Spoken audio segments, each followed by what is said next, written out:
अल्हम्दुलिल्लाहि रब्बिल आलमीन वल आक़िबतु लिल मुत्तक़ीन वस्सलातु वस्सलामु अला सय्यिदिल अंबियाइ वल मुरसलीन।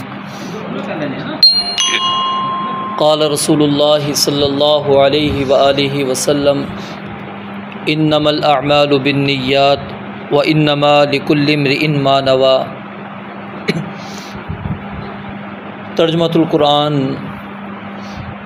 इस कोरस के आगाज़ से क़बल चंद अहम और ज़रूरी बातें जो मैं अपने आप को और आपको नसीहत करना चाहता हूँ, उस हवाले से इंशाअल्लाह आज हमारी क्लास होगी कि हमें इस कुरान करीम के तर्जुमा पढ़ने से क़बल क्या क्या काम हमें करने चाहिए। सबसे पहली चीज़ नीयत का खालिस करना है कि हमने ये कुरान करीम को इस नीयत के साथ पढ़ना है कि अल्लाह ताला ने इस कलाम के अंदर क्या फ़रमाया है, किस बात का रब्बुल आलमीन ने हुक्म दिया है, किस बात से अल्लाह ताला ने मना किया है, कौन सी चीज़ें हैं जो अल्लाह ताला ने हम पर फ़र्ज़ की हैं और कौन सी चीज़ें हैं जो अल्लाह ताला ने हमसे साक़ित की हैं। तो अलग़र्ज़ हमने इस कुरान करीम की तालीम इस नीयत से हासिल करनी है कि ये अल्लाह ताला का कलाम है और हमने अल्लाह ताला के कलाम को समझना है। ये मकसद हमारा ना हो कि मैं अपनी इल्मी धाक किसी के ऊपर बिठा सकूं, बाद में मैं लोगों से बहस मुबासा कर सकूं, लोगों से मुनाजरा कर सकूं, मुजादला कर सकूं, या फिर मैं अपनी एक शोहरत बना सकूं इस हवाले से कि जी मैंने कुरान करीम का तर्जुमा पढ़ा है, मैंने तफसीर पढ़ी है, आपने नहीं पढ़ी। ये मकासद नहीं होनी चाहिए। यानी दुनिया की किसी तरह की भी कोई गर्ज़, कोई लालच, कोई शोहरत, कोई रियाकारी इंसान के दिल में ना आए। सिर्फ़ अल्लाह रब्बुल आलमीन की रज़ा हासिल करने के लिए हम ये यानी कि तर्जुमा कुरान करीम का और तफसीर हम इसका मुतालिया करेंगे इंशाअल्लाह। और नबी मुकर्रम अलैहिस्सलाम का फ़रमान भी है कि इन्नमल अअमालु बिन्निय्यात, के अमाल का दारो मदार नीयतों पर है। व इन्नमा लिकुल्लि इम्रिइन मा नवा, हर एक इंसान के लिए वही होगा जो उसने नीयत की। यानी जिस नीयत से आप दीन का इल्म हासिल करेंगे, अल्लाह रब्बुल आलमीन ने वही अजर देना है। तो इसलिए ये आगाज़ ही से हमें अपनी नीयत को दुरुस्त करना होगा कि हम ये कुरान करीम को क्यों पढ़ना चाह रहे हैं, किस लिए हम कुरान करीम का तर्जुमा उसको शुरू करना चाहते हैं, क्यों सीखना चाहते हैं, उसके पीछे हमारी नीयत क्या है। क्योंकि जब तक नीयत के अंदर इखलास नहीं है तो वो समझ लें फिर आपकी पूरी मेहनत जो हम जितने अरसा भी लगा लें वो सारी की सारी रायगां चली जाएगी। तो ये एक इंतहाई बुनियादी चीज़ है कोरस के आगाज़ से क़बल। और इसी तरह कुरान करीम इसके मुतालिक हमें ये पुख्ता तौर पर इल्म होना चाहिए कि ये अल्लाह ताला का कलाम है। यानी जब इस अहमियत को अपने जहन में हम बिठाएंगे कि हम किसके कलाम को पढ़ रहे हैं, तो ज़ाहिर है फिर उसके अदब, उसका जो एहतराम है, जो उसके तकाज़े हैं, उसको भी पूरा करेंगे। हम इंसान जो हैं इस मामले के अंदर इंतहाई सुस्त हैं और इस अहमियत को हम इसलिए हाथ से भी नहीं समझते क्योंकि हमने रब्बुल आलमीन का वो मकाम जो मर्तबा है अपने जहनों में नहीं बिठाया। हालांकि जब वही नाजिल होती है ना, उस वक़्त अगर आप कुरान करीम का मुतालिया करें तो आपको ये बात समझ में आएगी कि फ़रिश्तों की कैफियत क्या होती है। सारे फ़रिश्ते बेहोश होकर गिर पड़ते हैं। वो अल्लाह ताला के कलाम को सुनने की ताकत क़ुव्वत है ही नहीं उनके अंदर, वो सब के सब बेहोश हो जाते हैं।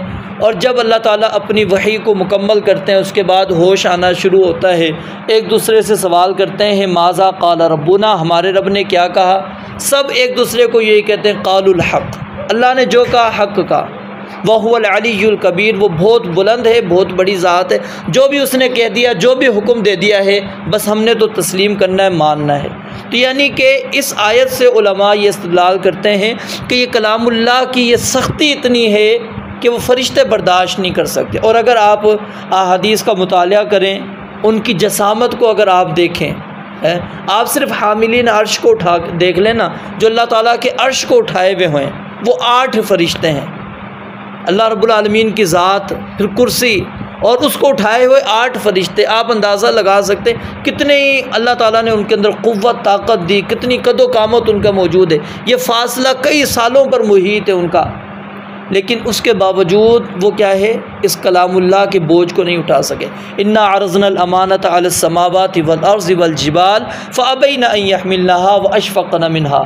अल्लाह कहते हैं हमने इस अमानत को, इस कुरान को पहाड़ों पर पेश किया। हमने इस अमानतों को अरज़नल अमानत अलस समावाति वल अर्ज़, आसमानों पर, ज़मीन पर, पहाड़ों पर इसको पेश किया कि तुम उठा लो ये ज़िम्मेदारी और लोगों तक इस पैगाम को पहुँचा दो। अल्लाह कहते हैं फ़अबैन अन यहमिलनहा, सब ने इनकार कर दिया कि हम ये, हमारे अंदर ये ताकत नहीं है। हालांकि आसमान, ज़मीन, अब देखें ना कितनी बड़ी एक, और फिर पहाड़ नहीं उठा सके, लेकिन वहमलहल इंसान, अल्लाह कहते हैं इंसान ने ये ज़िम्मेदारी मान ली। उसने कहा ठीक है मैं ज़िम्मेदारी लूँगा। तो ये अल्लाह की ने हम पर ज़िम्मेदारी डाल दी और हमने ये ज़िम्मेदारी कबूल कर ली है। और अल्लाह ताला क्या फरमाते हैं, ये इंसान क्या है, जालिम है, जाहिल है, उसको पता ही नहीं था, उसने बस कबूल कर लिया, कहा ठीक है ये ज़िम्मेदारी डाल दो। ये बड़ी हमारे ऊपर अल्लाह ताला की तरफ से ज़िम्मेदारी। लौ अंज़लना हाज़ल क़ुरआन अला जबलिन लरअयतहु खाशिअन मुतसद्दिअन मिन खशियतिल्लाह, अल्लाह के डर और खौफ से वो क्या है, बिल्कुल रेज़ा रेज़ा हो जाते पहाड़, वो यानी सख्त ताकत और क़ुव्वत नहीं बर्दाश्त कर सकते। और इसकी वाज़ेह हमारे पास दलील सैयदना मूसा अलैहिस्सलाम ने जब कहा कि मैं रब्बुल आलमीन को देखना चाहता हूँ, यानी कौम वालों की तरफ से जब मुतालबा आया तो अल्लाह ताला ने क्या फरमाया कि इस पहाड़ की तरफ देखो। फलम्मा तजल्ला रब्बुहु लिलजबल जअलहु दक्का, तो अल्लाह ताला ने सिर्फ तजल्ली डाली, वो पहाड़ रेज़ा रेज़ा हो गया। तो यानी इस अहमियत को हमने सामने रखना है हमेशा कि ये अल्लाह ताला का कलाम है, ये किसी आम शख्स का हम कलाम नहीं पढ़ रहे, किसी आम किताब का मुताला हम नहीं कर रहे, ये अल्लाह ताला के कलाम का मुताला कर रहे हैं। फिर जो उसके अदब हैं, उसका जो एहतराम है, यानी क्या है, बावुज़ू होना, तकरीबन हम नमाज में ही होते हैं, नमाज के बाद होगी क्लास, तो बावुज़ू ही है, वज़ू की हालत के अंदर इंसान इस चीज़ का ख्याल रखे और फिर क्या है, शौक़ के साथ दिल लगाकर वो इस कुरान करीम का मुताला करें और अपने जहन में यानी हमेशा हमने यही चीज़ हाजिर रखनी है कि ये जो अभी हम पढ़ रहे हैं ये अल्लाह ताला का कलाम है। वमन युअज़्ज़िम शआइरल्लाहि फ़इन्नहा मिन तक़वल क़ुलूब, अल्लाह कहते हैं जो अल्लाह ताला की शाइर हैं उनकी ताज़ीम करता है वो यहाँ से तक़वल क़ुलूब, वो दिलों के डर और खौफ से होता है, यानी यहाँ पर ताज़ीम होगी। यानी ये नहीं है कि आप उठाएँ कुरान को चूम लें, ये ताज़ीम नहीं कहलाएगी। ताज़ीम असल क्या है, यहाँ पर दिल के अंदर, यानी ये अदब एहतराम हमारे दिलों में होना चाहिए और फिर कुरान करीम के समझने का शौक़ ये हमारे अंदर होना चाहिए कि मैं इस कुरान करीम को समझना चाहता हूँ कि इसके अंदर अल्लाह ताला ने क्या बयान किया है, क्या क्या चीज़ें अल्लाह रब्बुल आलमीन ने बयान की हैं। तो ये जब शौक़ लेकर हम चलेंगे तो इंशाअल्लाह अल्लाह ताला की मदद और नुसरत भी होगी। और इसी तरह इस इल्म को हमने कुरान करीम को इसलिए सीखना है इस नीयत के साथ कि सिर्फ़ ये पढ़ना नहीं है बल्कि इस नीयत से कि मैं इस पर अमल करना चाहता हूँ, क्योंकि अल्लाह ताला ने इस कुरान करीम को अमल वाली किताब बनाकर नाजिल किया है, अमल की किताब है। तो अमल की नीयत हमने आगाज़ से करनी है कि जो मैं पढ़ूँगा उसके ऊपर मैं अमल करूँगा और फिर जो अल्लाह ताला ने मुझे सिखला दिया उसके ऊपर सबसे पहले ख़ुद अमल और फिर आगे लोगों तक उस पैगाम को भी पहुँचाना है, फैलाना है। कबुर मक़तन इंदल्लाहि अन तक़ूलू मा ला तफ़अलून, अल्लाह ताला कहते हैं ये बड़ी बुरी बात है, बड़ी नाराज़गी वाली बात है कि अल्लाह ताला के नज़दीक कि तुम ऐसी बात कहो जो तुम खुद नहीं करते। तो यानी इंसान किसी और को दावत दे और ख़ुद अमल ना हो तो ये दुरुस्त नहीं है। पहले ख़ुद अमल करना है और उसके बाद दूसरों को भी इसकी दावत देनी है, इस पैगाम को पहुंचाना है। और इसी तरह एक और चीज़ जो इंतहाई अहम है और ज़रूरी है वो क्या है, मुस्तकिल मिजाजी, सब्र, इस्तिकामत। ये यानी कि उस तरह नहीं होती किताब जैसे आप स्कूल के अंदर पढ़ते थे या किसी भी जगह पढ़ें कि जी साल में आपने ये किताब पढ़नी है, पढ़ ली तो ठीक है, नहीं पढ़ी तो वो साल ख़त्म, किताब ख़त्म। अगले साल दूसरी किताब आनी है, फिर अगले साल तीसरी आनी है। वो किताबें जो आपने चाहे उसके 4 सफ़े पढ़े या पूरी पढ़ ली वो आपकी है, ठीक है, जो रह गई सो रह गई। लेकिन किताबुल्लाह ये इस नीयत के साथ हमने नहीं पढ़नी कि जी हमने इसको 1 महीने में ख़त्म करना है या 1 साल के अंदर ही ख़त्म करना है। ये एक मुस्तकिल मिजाज वाली किताब है, ठीक है। इसके ऊपर एक वसी आपका वक़्त लगेगा, टाइम लगेगा, ठीक है। और इस नीयत के साथ अपने आप को जोड़ के रखना है कि जब तक अल्लाह ताला ने मुझे तौफ़ीक़ दी, हिम्मत दी, मैं इस इल्म के साथ अपने आप को जोड़ के रखूँगा। मुस्तकिल मिजाजी जो है ये इंतहाई अहम और ज़रूरी है, ये क्योंकि कुरान करीम के तकाज़ा भी यही है। जैसा कि सहाबा किराम रिज़वानुल्लाहि अलैहिम मजमईन सिर्फ़ सूरह बकरा उसके समझने के अंदर वो कई साल लगा दिया करते थे, कई साल। और जो समझ जाता था, इस तरह पढ़ लेता था, वो समझते थे हमारे अंदर बहुत बड़ा वो आलिम समझा जाता था। तो इसलिए क्या है, इसके अंदर इंसान ने मुस्तकिल मिजाजी को इख्तियार करना है, सब्र और इस्तिकामत करना है। वस्बिर फ़इन्नल्लाह ला युज़ीउ अज्रल मुहसिनीन। अल्लाह ताला फरमाते हैं, ए नबी आप सब्र कीजिए, डट जाइए, अल्लाह ताला जो है एहसान करने वालों का, नेकी करने वालों को अजर ज़ाया नहीं करेगा। यानी आप एक लफ्ज़, एक हरफ भी सीखेंगे, अजर अल्लाह ताला ने देना है। एक आयत सीखते हैं, अब उस आयत के अंदर कितनी हुरूफ आप पढ़ेंगे, कितना अजर अल्लाह ताला ने, एक हरफ पढ़ने पर 10 नेकी मिलती हैं। तो ये आपके क्या है, नामा अमाल के अंदर चीज़ें बढ़ती चली जाएंगी। तो मुस्तकिल मिजाजी इंशाअल्लाह हमने रखनी है। और इसी तरह जो बात हम पढ़ेंगे, जो आयात हम पढ़ेंगे, अगर उसके समझने के अंदर किसी किस्म का कोई मसला हो, नहीं समझ में आ रही, तो झिझक नहीं महसूस करनी, आर नहीं महसूस करनी। ये नहीं कि समझना कि नहीं मेरी अब इतनी उम्र हो गई है तो मैं अगर सवाल करूँगा तो कहेंगे यार इनको समझ नहीं आया, ये बच्चा बैठा था इसको समझ आ गई। या बच्चा कहे कि मैं जी सवाल करूँ तो कहेंगे जी मैं इतनी बड़ी मजलिस में कैसे बात करूँ। नहीं, ये जो आर है ना, आर, ये याद रखें, ये कभी भी इंसान को दीन या कोई भी चीज़ ना सीखने नहीं देती। इल्म आर को आप पीछे करेंगे, शर्म को, झिझक को आप पीछे करेंगे। सहाबिया आई ना नबी अलैहिस्सलाम के पास, सवाल किया, कहा इन्नल्लाह ला यस्तही मिनल हक़। अब क्योंकि सवाल ऐसा था कि अगर वो डायरेक्ट करती तो नबी अलैहिस्सलाम जवाब नहीं दे पाते। औरत है, औरत के मुताल्लिक सवाल है और कैसे नबी अलैहिस्सलाम उसका जवाब दे दें। तो सबसे पहले उसने ये बात कही कि अल्लाह ताला हक़ बात बयान करने से शर्माता नहीं है। तो ऐसा ना हो कि आप शर्मा बैठें, मेरा ये मसला है, मेरा ये मामला है, तो आप इसको हल करें। पेश किया मसला, नबी अलैहिस्सलाम ने जवाब दिया। तो ये क्या है, आर जो है बंदा महसूस अगर करता है तो वो समझ नहीं पाएगा। तो इसलिए जो हम पढ़ें नहीं समझ में आती, आप सवाल कर सकते हैं, ठीक है। यानी कि जब सबक मुकम्मल हो जाता है आप पूछ लें कि इस लफ्ज़ का क्या तर्जुमा था, या इधर जो मफ़हूम आपने बयान किया मुझे समझ में नहीं आया, या यहाँ पर मुझे समझा दें। तो ये सवाल अल्लाह रब्बुल आलमीन ने इसकी तरगीब भी दी है, फ़स्अलू अहल ज़िक्र इन कुंतुम ला तअलमून। अगर तुम्हें इल्म नहीं है तो तुम क्या है, सवाल करो। तो ये सवाल और जवाब जो है ये एक इंतहाई यानी अहम हिस्सा होता है सबक का, जिसके अंदर आप अगर आर महसूस करते हुए, झिझक महसूस करते हुए अगर खामोश रहेंगे तो वो चीज़ नहीं समझ पाएंगे जो आप समझना चाहते हैं। तो इसलिए जो चीज़ समझ में ना आए सवाल करें। और इसका सवाल का एक फ़ायदा ये भी होता है कि आपको भी समझ में नहीं आई, हो सकता है वो बात किसी और को भी समझ में ना आई हो, लेकिन दूसरा बंदा भी शर्माते हुए नहीं पूछता। तो फिर क्या होता है कि जब बंदा सवाल कर लेता है तो दूसरों को भी पता लग जाता है, अच्छा ये बात मुझे भी थोड़ी सी महसूस हो रही थी, मुझे भी कम समझ में आई है, तो वो फिर तवज्जो कर लेता। तो इसलिए इसके अंदर शर्म और आर हमने महसूस नहीं करनी, क्योंकि सहाबा किराम रिज़वानुल्लाहि अलैहिम मजमईन को अगर हम देखते हैं, वो बुढ़ापे के अंदर उन्होंने दीन को सीखा है। अबू बकर रज़ियल्लाहु तआला अन्हु को देख लीजिए। अब यानी कि जब हम सीरत का मुताला करेंगे, आप पढ़ेंगे कि बच्चों में इस्लाम कबूल करने वाले कौन हैं, जी सैयदना अली आएंगे नाम, यानी चंद सहाबा के नाम आएंगे जो बचपन में, छोटी उम्र में इस्लाम कबूल किया। बड़ी उम्र के अंदर आ जाएं, आपको एक बड़ी लंबी फहरिस्तें मिलेंगी।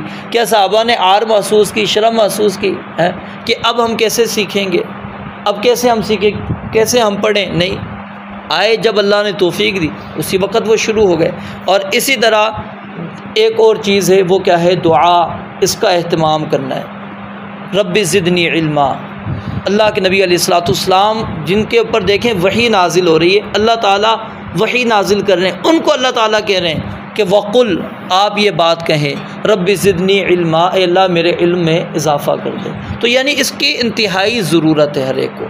तो दुआ का जितना हम एहतमाम करेंगे अपने लिए, क्योंकि हाफ़ज़े की कमज़ोरी हो सकती है, ठीक है, किसी का हाफ़ज़ा तेज़ होता है, किसी का कमज़ोर होता है। सैयदना अबू हुरैरा रज़ियल्लाहु तआला ने एक मौके पर नबी अलैहिस्सलाम को शिकायत की, मजलिस उन्होंने देखे छोड़ी नहीं, बैठे रहे आपके साथ, डटे रहे, मुस्तकिल मिजाजी इख्तियार की, ठीक है।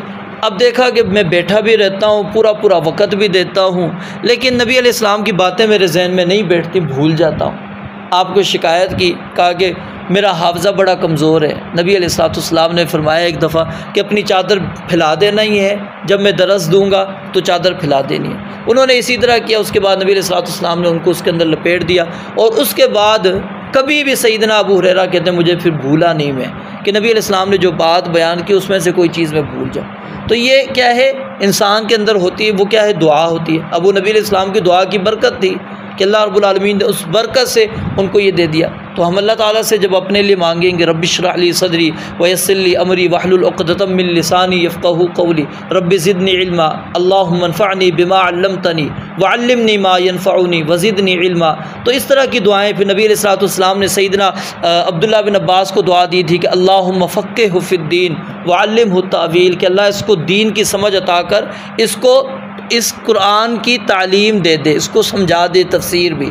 तो ये दुआ है, इसको आज अपने लिए पढ़ेंगे तो फिर इस तरह होगा, अल्लाहुम्मा फ़क़्क़िहनी फ़िद्दीन, कि अल्लाह मुझे दीन में समझ दे दे, वअल्लिमनी अत्तावील, और मुझे तावील उसकी तफसीर कुरान की जो है वो उसका सही मफ़हूम मुझे समझा दे। तो दुआ का भी हमने इंशाअल्लाह एहतमाम करना है। और इसी तरह ये जो अल्लाह ताला ने हमें फ़ुर्सत दे दी, क्योंकि सबसे बड़ी चीज़ ये है जो अभी हमारे लिए अहम है कि वक्त निकालना, ये सबसे मुश्किल तरीन काम है। जब अल्लाह ताला वक्त दे रहा है हमें, ज़िंदगी के अंदर अल्लाह ने हमें मोहलत दे दी, तौफ़ीक दे दी, अल्लाह ताला ने वक्त दे दिया है, तो ये अल्लाह ताला की तरफ से जो नेमत हमें मिल रही है इसकी हमें कदर करनी चाहिए। ये जब तक अल्लाह ने वक्त दिया है, फ़ुर्सत के लम्हात दिए हैं, हम इससे फ़वाइद हासिल कर लें। कोई पता नहीं होता कि कब इंसान को कोई ऐसी मसरूफ़ियत आ जाए और फिर वो वक्त ना दे सके। तो इसलिए जितना अल्लाह ने वक्त दिया है उस वक्त को हमने इसके साथ लगाना है, ठीक है। आपको जितनी अल्लाह ताला ने तौफ़ीक़ दी है वो इतनी आपने इसके साथ करनी। तो ये चंद बातें थी वो जो अपने लिए भी मैंने समझा मुनासिब, और आप अहबाब के लिए भी मुनासिब समझा कि ये हमें चीज़ें ज़हन में रखनी चाहिए कि इखलास नीयत ये अमल के लिए हर अमल से पहले इंतहाई ज़रूरी है। फिर कुरान करीम की जो अज़मत है, उसका जो अदब है, एहतराम है, ठीक है, उसको हमेशा अपने जहन के अंदर रखना। फिर वो समझना, सीखने का शौक़, जज्बा। और इसके अंदर उलमा एक और चीज़ बयान करते हैं, वो पीछे बात हुई थी उसमें भी मैंने इशारा किया था कि आप पहले जो है सबक जो हमने पढ़ना है उसका ख़ुद मुतालिया करें, ख़ुद पढ़ने की कोशिश करें, उसको समझने की कोशिश करें। उसके बाद फिर क्लास के अंदर हमने पढ़ना है, उसके ऊपर तवज्जो करें। फिर उसके बाद उसको दोहराएं। दोहराने के दो तरीके होते हैं, आपस में हम जोड़ी बना लें। मिसाल है कि जी आप मुझसे सुने, मैं आपका सुनता हूँ, या जो बातें हमने चलो बात की हैं वो हम आपस में कभी बैठकर बातें करेंगे, पूछेंगे कि जी क्या बात हमने पढ़ी थी। तो ये जो मुज़ाकरा है ना, एक दूसरे के साथ मुज़ाकरा करना, इससे भी इल्म क्या होता है, मजबूत होता है, जहन में पुख्तगी आ जाती है। वो चीज़ जो आप यानी कि समझ लें सबक में समझना नहीं आई होती तो बाद में वो समझ में आ जाती है। तो ये मुज़ाकरा यानी मुतालिया है पहले, सबसे पहले, फिर उस्ताद का पढ़ाना है, और उसके बाद फिर मुज़ाकरा होता है जो आपस में हम एक दूसरे से ज़िक्र करेंगे, एक दूसरे से पढ़ेंगे, समझाएंगे। तो ये चीज़ जो होती है ये बड़ी तेज़ी के साथ इंसान को इस जानिब लेकर जाती है कि वो जल्दी सीख लेता है। तो इन चीज़ों को हमने अपने सामने रखना है। बाकी पेन पेंसिल इस चीज़ को अपने सामने रखें, और अगर आप मुनासिब समझते हैं तो अपने पास कापी रख लें, उसके ऊपर जो चंद बातें हों, ख़ास बातें हों जो आप समझते हैं उसको नोट कर लें। उसका एक और तरीका ये भी होता है, जब आप रात को पढ़ेंगे, ख़ुद मिसाल है, तो आपको कोई चीज़ समझ में नहीं आती, वहाँ पर भी आप लिख सकते हैं, वो आप सवालिया अंदाज के अंदर पूछ सकते हैं, ठीक है। अगर मतलब उसकी वजाहत नहीं हो सकी तो आप पूछ लें, इंशाअल्लाह जो अल्लाह ताला ने तौफीक दी होगी उसके मुताबिक आपको समझाएंगे, नहीं होगी तो अगले दिन इंशाअल्लाह कुछ ना कुछ पढ़ाएंगे। ये मिलजुल के इंशाअल्लाह हम ये चलाएंगे क्लास। अल्लाह ताला से दुआ यही है कि रब्बुल आलमीन हमारी नीयतों को खालिस रखे और सिर्फ़ ही अल्लाह ताला की रज़ा के लिए हम ये वक़्त यहाँ पर लगा रहे हैं। अल्लाह ताला हमें इसकी जज़ा दे और अल्लाह ताला हमें इसका बेहतरीन सिला अता फ़रमाए और अल्लाह ताला हमारे सीनों को खोल दे और अल्लाह ताला हमें कुरान करीम के साथ जो एक बुनियादी मकसद है कुरान करीम के नुज़ूल का, कि कुरान करीम के ऊपर तदब्बुर, गौर व फ़िक्र, उसका समझना, अल्लाह ताला हमें उन मकासद के हुसूल के अंदर अल्लाह ताला हमारी मदद फ़रमाए। व आखिर दावाना अनिल हम्दुलिल्लाहि रब्बिल आलमीन।